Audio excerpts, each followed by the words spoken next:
Heavy rain brings new flooding to Metro Detroit, leaving drivers stranded on swamped freeways. And yes, there are sewage issues right now, too. Rod. Hi, good afternoon. We're here in Dearborn Heights. Look behind me here is a virtual lake on a city street. We're going to be talking to some of the residents out here and also talking about a lot of the problems that have happened all across Metro Detroit today.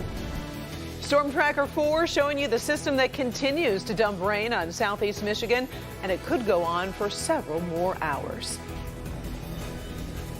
Good afternoon, everybody. I'm Karen Drew. Thank you for being here first at 4 on a Friday when the weather is causing all sorts of problems.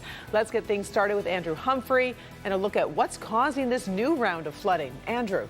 Well, Karen, the misery is being caused by this frontal system that's sitting right on top of us. It provides a conveyor belt of moisture right over Detroit and southeast Michigan. That continues to this hour.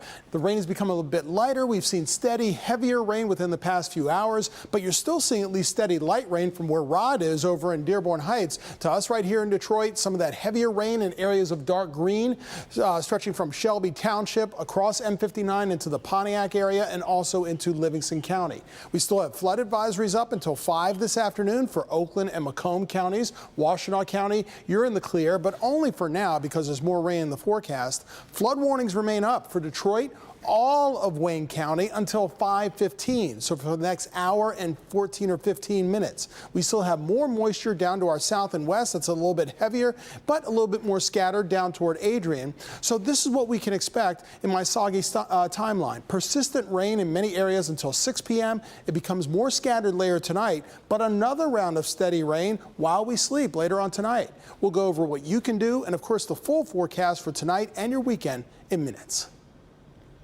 Very much, Andrew. Now, this was the scene earlier today as the Lodge Freeway had to be closed underneath the TCF Center where it meets Jefferson in downtown Detroit. It reopened briefly, but then flooded again, and someone had to be rescued. For the very latest, let's get to Tim Pamplin. He is live at the scene. A very messy day out there, Tim.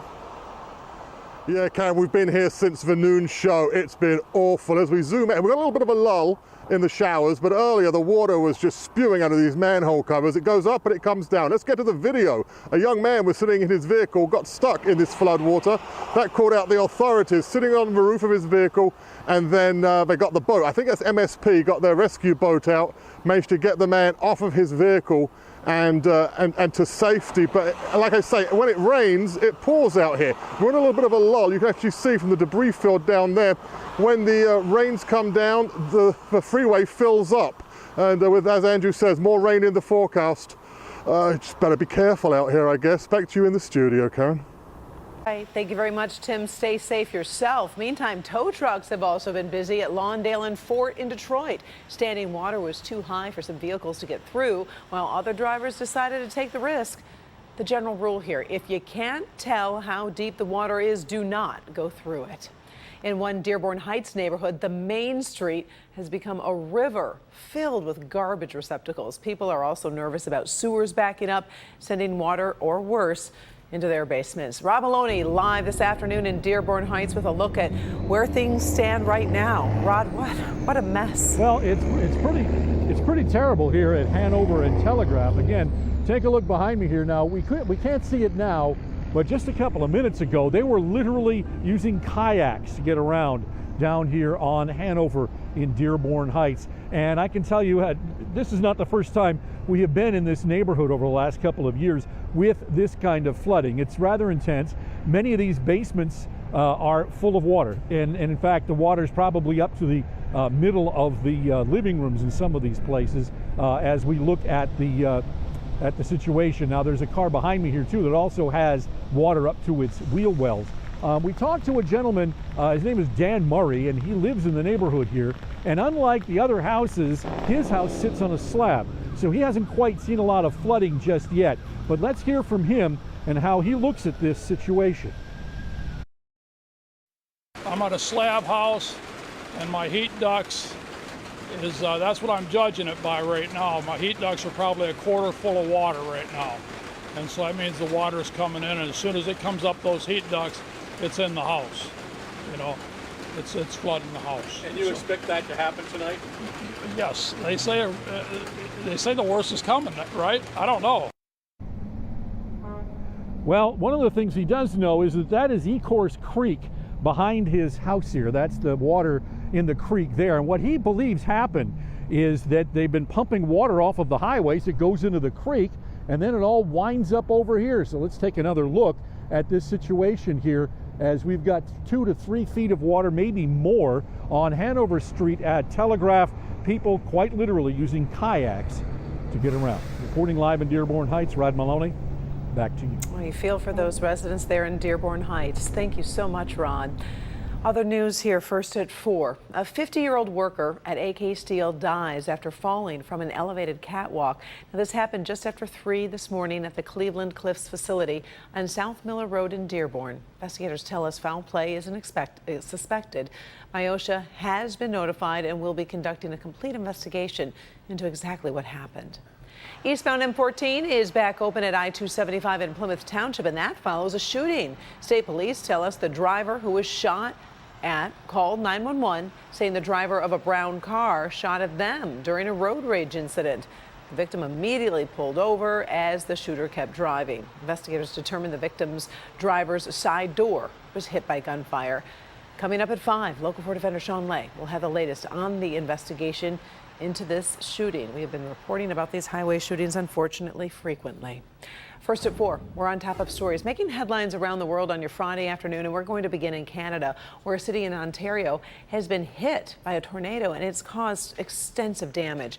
The tornado touched down in mid-afternoon Thursday in Barrie, that's about 50 miles north of Toronto. Drone video shows several houses were partially damaged in a suburb with some homes destroyed. At least 8 people were hurt. Emergency crews are still checking through the wreckage of homes to make sure no one was trapped in that rubble. The search for victims in the rubble of a South Florida condo building may be coming to a close soon. Rescue crews have recovered 97 bodies, with 90 of them now identified. 8 people are still classified as missing or unaccounted for.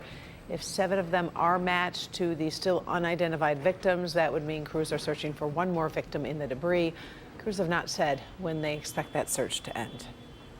Metro Detroit's flooding today is bad, but over in Western Europe, take a look at this. It has been deadly. Entire towns swamped after intense midweek rainfall, and first responders are arriving from non-affected countries to help.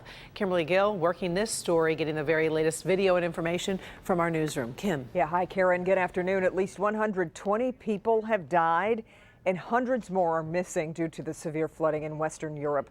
The 2 hardest hit countries are neighbors, Belgium and Germany. Germany's western states are absolutely hammered with rainfall, causing rivers to burst their banks. Cars are submerged in streets, and there's been major damage to homes. The death toll there stands at 105. It's estimated some of these western states got between 4 and 6 inches of rain in just a 24-hour span. Over in Belgium, brown floodwaters have taken over several towns there as the estimated death toll has reached 20 people. Firefighters have been brought in from France, Italy, and Austria to help with rescue efforts. And so far, they've been able to save 40 people.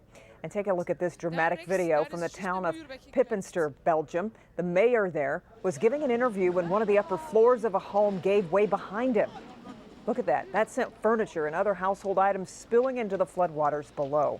As many as 1,500 people are unaccounted for in Western Europe right now, but authorities are hopeful that high number is due more to phone lines and other communications being knocked out, and to certain people being reported missing more than once. Karen will keep you posted. Back to you. All right, thank you, Kim. Ahead, first at 4 on your Friday, a photo in need of an explanation. Police take a man into custody, and yes, that's an alligator just a few feet away. Evra.